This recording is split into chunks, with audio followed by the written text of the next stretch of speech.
So I wanted to make a video to talk about Koosta joining Liquid in place of Adren. Now, of course, this isn't completely confirmed, but I felt that there was enough reports out there and leaked screenshots and comments on people's streams that it was pretty much a done deal, and I could feel confident just going ahead and talking about it as if it was already officially announced.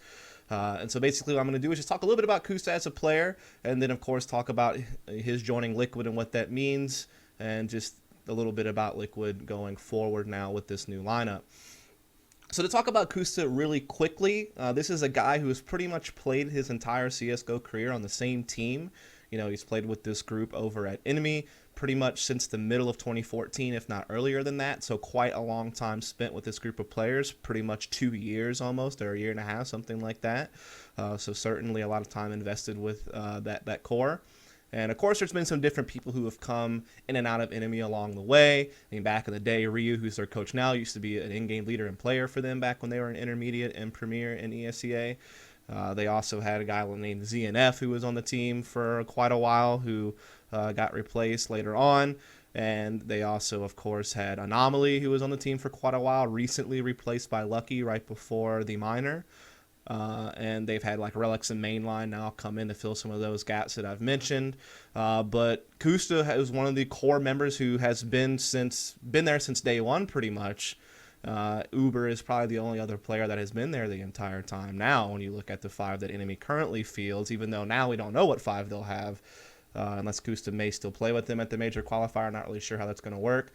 But nonetheless, he has served his time and been loyal to this team for a very long time, and he's helped that team rise from obscurity, just an intermediate team that no one really paid much attention to just yet, to a team that now competes professionally, and even at times puts up good results against top NA teams in some different league play and tournaments and such. So definitely a huge amount of growth over the course of his time spent with this team.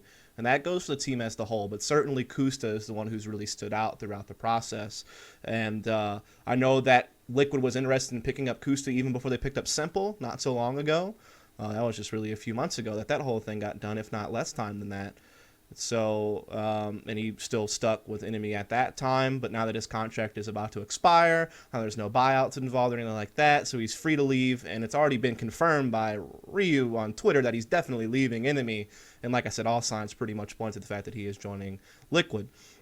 So that kind of talks a little bit about the history of what he's done as a player. It's pretty much just been, you know, like I said, working with this Enemy team from intermediate and working his way up into a professional level of play. Where Kusta's really caught all the attention really just stems back to maybe just the end of last year, you know, just the last few months of 2015. Most of it comes from his performance at the RGN Pro Series LAN that took place in November of 2015, where his team really had like one of their best LAN performances ever. I mean, I think they had been to some smaller LANs like Fragadelphia and different things like that, but this is the LAN where they really seemed to put up some good results. And you know, they actually beat CLG on cash and group play at this event in a pretty one-sided fashion, where Custa almost dropped a 30 bomb that game. He looked really, really good. They then lost to Renegades kind of in the finals of the group to be number 1 out the group, but it was a 16-14 game where, again, Custa put up some really good numbers. They still wound up advancing from groups. They play Luminosity first in the bracket play, in the upper bracket, where they do get beat, but they did manage to take Luminosity to overtime on Mirage, where, again, Custa almost drops a 30 bomb. He's at 27 frags, and then they wound up getting a pretty one-sided loss on Train at 3-16, but again, Custa still puts up, you know, really good numbers. He had like 22 kills. He was +8, doing really, really well. So once they're in the lower bracket, they wind up beating what was Method, which is a little bit of kind of what Energy is now. Again, you know, that they win that pretty decisively, and again, Custa just putting up really good numbers throughout that best of 3. And then they go on to play Renegades again, and later on in the lower bracket, where again they do lose, but put up a pretty fair competition. You know, they make it close games, and again, Custa, even one game, does drop 31 kills on Train. And when all is said and done, when he walks away from that event, he ended the event +67 with a 1.34 rating on HLTV. So showing that he wasn't just some type of onliner, that he could in fact perform on land. And maybe he had shown that too in some smaller events. But this is an event where he actually competed up against some better competition. I think prior to this event, this RGM Pro Series event, that is, the only other event they had really played at was the Win Out Championships, which took place earlier in the year. I want to say that was probably more around September or something like that, just a couple of months before the RGN event. And at that event, he did have some games where he looked pretty good, but they were playing against even lesser competition than where they were playing at the RGN Pro Series. And they wound up getting actually beat by Method, that same team that I mentioned that they had beaten at the RGN Pro Series and eliminated them from the tournament. They got eliminated by this Method team in this Win Out event prior, and Koosta just didn't look nearly as good at this event in comparison to the RGN Pro Series. So yeah, that November event at RGN, Koosta just puts up ridiculous numbers. His team looks pretty good, even against really good teams like Luminosity and Renegades at the time. Yeah, had fallen off a bit, but we're still a pretty good international team. And you have Koosta just performing really well. And then, of course, the next big thing that happens for Koosta is his performance at the MLG Minor, where Enemy, of course, won that event, beating Splice, where it wasn't even really competitive. I mean, to be honest, Enemy was just slamming everyone at that event. I don't think they allowed a team to get more than like 8 or 9 rounds in any of the maps they played there. And in every game, Koosta dropped at least 22 frags, except for one. There was one game where he went like 16 and 13, but every other game he was in the mid-20s pretty much. Even had a couple of games where he was in the 30s or on the brink of reaching that. And he winds up ending that event with a plus 74 KD and a 1.67 rating. So that's really where Koosta begins to get his name, is, how he performs at the RGN Pro Series, how he performs at the Minor, and then even, of course, his online play throughout this entire process has also been quite good. And so with the numbers he's putting up, with the performances that he's had, he's certainly looked like a big rising star in the North American scene. Now, it is certainly true, and this is one of the things you got to think about Koosta joining Liquid, that we still haven't really seen him against like elite level competition on LAN yet. We may have seen him play a little bit of that in the main qualifiers for the major, if he would have been with Enemy for that. Maybe he still will. I'm not really sure how that'll work, but that would have been like another big test to see how he does against some better European teams or some better teams from around the world. It'll yet to be determined when we will get to see Liquid actually compete against those types of teams, seeing as they didn't qualify for Katowice, of course. Like I said, I'm not sure what the ruling is going to be on if I don't think he's going to be allowed to play with Liquid at the main qualifier, from what I understand. He has to play with Enemy if he's going to play at all in that particular event. I'm not sure what that actually means for the major itself, if he'd still somehow be allowed to compete with Liquid in the major if they wind up qualifying through the main qualifier with like a substitute fifth, or if Adren still plays with them through that process. Again, I don't really know when we're going to see Koosta actually debut on LAN with Liquid against, international teams. Well, so we'll just have to kind of wait and see. But that is kind of the next test for Koosta. I mean, I'm sure he'll do just fine with Liquid in any type of online regional play they do for, EEPL, or if they compete in the CVOG Affinity Pro League, or whatever competitions they compete in, within North America. I'm sure he won't have any problems because he's already been proving that he can do that with Enemy this entire time. So that won't really be a question. What will be, like I said, the next big thing we have to take a look at is how he will do against, the cream of the crop of CSGO when he goes to some of these big international events, whether that be majors or just, other international tournaments that are of great value. And so that is something to keep an eye on. But I think he's certainly done enough to prove that he deserves the chance to take a crack at it and see how he performs at the highest levels of CSGO. And so with that said, I think this is, of course, a good move for Liquid. Now they definitely don't lack for any firepower. If that's not going to be Liquid's problem going forward. They have probably the most firepower of any team in North America at this point.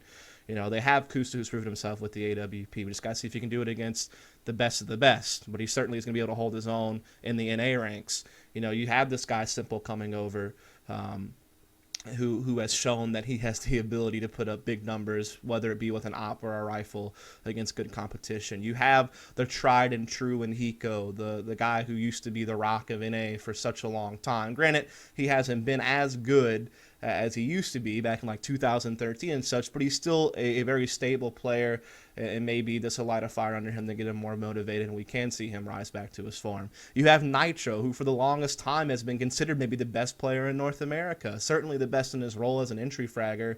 Has really proven himself at the end of 2015. There was certainly a period of time where he and Elige were looking quite inconsistent throughout 2015, but towards the end of the year, Nitro really picked it up, really began to just become this really consistent, talented player, and he still sits that way now, I believe. Now, Elige is a guy who still seems to have inconsistency issues, but he and Nitro still seem to work pretty well together as a 1-2 type punch.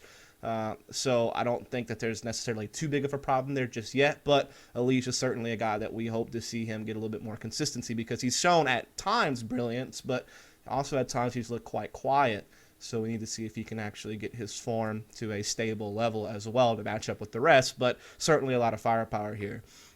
Now, there are a couple of concerns to think about with Liquid going forward. I mean, this is the team that when they picked up Simple, everyone thought they'd be number one in NA, but they've been beaten by Complexity once in an EPL match. Of course, they lost to Tempo Storm in the Katowice qualifier, so they're not quite there yet.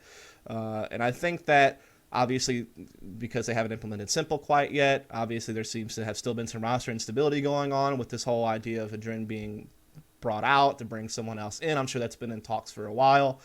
But this is the team that everyone thinks has the potential to be NA's new hope, or the team that is going to be number one in NA, especially since Cloud9 seems to be a bit lost these days. And CLG actually had a great performance, in my opinion, getting a 4th place finish in the event that they went to at GEC in Lithuania. So CLG is certainly a team that could be at the top of NA as well if they can get their act together and make things work. But Liquid certainly is the other team that people have an eye on. But there are, like I said, a couple things to think about. One, who's going to lead this team? Either they need to find a coach. I know they already have a coach, but they need to find a coach who's going to in-game lead. That's not something James is going to do. I'm not going to sit here and take shots at James like others do. I don't think there's any need for that. But the point is they do need a coach who's going to be able to in-game lead. Now, some people have speculated that maybe that could be Adren. Maybe Adren just shifts from being a player to being the coach for the team. I don't know that would happen. That might be a bit like too awkward, and maybe the relationship's just not going to be right for that. I think Adren, we'll talk about Adren at the end of the video and what he can do, but I don't think he would coach this team. I think he'd be a good coach. I think it would be probably elsewhere. And like I said, we'll talk about that at the very end about Adren, but just focusing on Liquid for now. So that is a big question mark. Who's going to lead this team? Now, with as much firepower as they have, and thinking about the play styles of some of these players, especially Simple, who seems to be kind of a loose cannon, a type of guy who's going to be really pushy and really aggressive, and they already had some aggressive riflers in Elige and Nitro. That's another thing, thinking about roles too, but we'll get to that in a second. So just focusing on leadership, they don't really even necessarily have to have like crazy structured leadership, probably. They could play a little bit of a looser style. They have the firepower to do that. It would be nice to see him play a little bit more structured, but again, it's going to take some type of in-game leader coach type situation, I think, to fulfill that. For now, it could be Hiko to lead the team. I think that would make the most sense out of anyone that's on the team. I know that he has done it before, back when he stood in for Elevate at like the Season 6 Civo LAN, which was quite a long time ago, and even at that time he expressed interest in maybe in-game leading a team. When he and Skadula were still kind of a package deal searching for a team to form together, there was this thought that maybe Hiko would be the in-game leader of that particular squad. So I know he's expressed interest in the past, and so that's certainly a possibility. And with the role that he plays on the team as kind of a lurker or kind of more of a peripheral role player, I think that could work as far as the type of fragging position he plays to do some leading. But I have at times heard that Elige did a little bit of leading of the team. I think he called like pistol rounds for Liquid or something like that. There was like some reports or interviews that mentioned Elige doing a little bit of calling and taking the load off of Adren at certain times. So I don't know if he would pick up the mantle and do it. I've even heard like weird reports that it might be Nitro But I think that that would be not a good idea, especially if it somehow hurts Nitro's fragging, because he is supposed to be a super heavy hitter with the rifle. And yeah, he does have Simple on this team who can also put up big numbers now, and he does have Koosta coming in who could be, a great opper who puts up big numbers. But I don't want to take away from Nitro. He looked really good at the end of 2015. I think you should leave him alone, leave him to what he was doing. He had already floated around to a bunch of different roles where he was a bit more of a passive player for a while, he even experimented with the op for a little while. And I think that he found his place, and you should just keep him there and figure out another way to lead the team. But we'll just have to see what they decide in that route. But that is certainly a concern with this team going forward that you have to keep in mind. Another thing you have to keep in mind is still this whole idea of implementing Simple on the team. Obviously he's not going to be the opper now because Kusta's coming in, so that role's filled. Hiko's going to be one of your passive riflers or a lurker or something like that, even though he's been a bit more active and executes with this team in the last few matches I watched back when, before the whole Kusta thing and with the Dren still on the team. He looked a bit more active and executes. It was like a Dren who was more of the hardcore lurking. Hiko was still playing a peripheral role a lot of the time, but he would still be more involved in attacks, so he'd be like lurking door on cash, so still very much involved on A executes, or he would help them get control of mid, different things like that. So he could be more active. But his role seems pretty solidified. Kusa's role seems pretty solidified. But now the other three, you have three really aggro rifles. So this means that maybe you don't need like a dedicated entry fragger. It was Nitro for quite a while. I know a lot of people talk about how, Elige activates Nitro. He's the guy that's going to lead the charge, and Nitro's going to follow up the secondary entry. That used to be the case for a while, but the last 4 or 5 months, the end of 2015, the last tournaments Liquid played, Nitro was a bit more of the initial guy out on cash. He was always the one that was kind of out first, taking mid control or out A. That was like his playground. He was very comfortable on cash, leading attacks. On Cobble, he's the first guy out long B. In many different instances. On D2, he was the big guy coming up cat first to swing out and try to get entries on the side or take out the corner player. So yeah, he started the role as an entry fragger. Alicia's done it at a time. Simple seems to be an aggro guy that wants to kind of do that. So we'll have to see how those roles fit with those three riflers. But I think that you can find some combination that works. I'm not so much worried about that. I'm just worried about how you implement Simple onto the team. There's obviously communication issues with language barrier. There's obviously this whole reputation of Simple being toxic and players not getting along. And him, maybe being like, too immature and it causing drama or interclan turmoil, whatever you want to call it. So that's also a big concern. Yes, Simple packs a lot of firepower. He's going to put up numbers, but he's kind of the guy that, you always have that guy on your team that wants to just push out there and just go out there and get frags and just like push the issue. And that's the one guy who can win it or lose it for you because he's either going to make it big players and cause your team to be in a 4v5. That is kind of Simple, but he's so good that usually he is going to make the play. He's usually not going to leave you in the 4v5. But it also does mean that maybe he falls outside the structured system you want to set up. Or again, there's language barrier issues on communicating tactics. And again, there's this whole idea about his personality maybe being difficult to deal with. So that's still a huge question mark for me as well on how Simple it's implemented on the team. And then I already kind of mentioned this whole idea about Alicia's inconsistency. What are we going to see there? That's another big question to keep an eye on. So I think that's kind of the big concern to think about, whether those three is, or actually I guess there was 4, which was, can Koosta do it against elite level competition so Liquid can really be a true international contender? That still has yet to be seen, but it does look promising if we're honest. Koosta's so far passed all the tests. Implementing Simple, still a concern. Who's going to lead the team? That's going to be a concern, and how that affects roles and people's fragging ability. If someone like Nitro or something does take up the role, how much will it affect him negatively? Certainly affected Cutler negatively on CLG, and the list goes on of in-game leaders who struggle to frag because of the weight of being the leader. So have to see how that pans out. And then, of course, like I think I already mentioned, the whole Elige inconsistency factor. So yeah, there's still a lot of question marks, but overall I think this is a good move. Kusta's obviously a good player. He's going to do well with the op, I think, for this team, and they certainly do pack a lot of firepower. It's how are they going to use it, and it's all going to work out. When the dust settles, will Simple fit in? Will they figure out how to lead? Will they get this team running right? That is what we have to wait and see. But I'll just leave it at that. Hope you folks enjoyed the insight. If you did, please be sure to follow and subscribe for more content. Thanks a lot.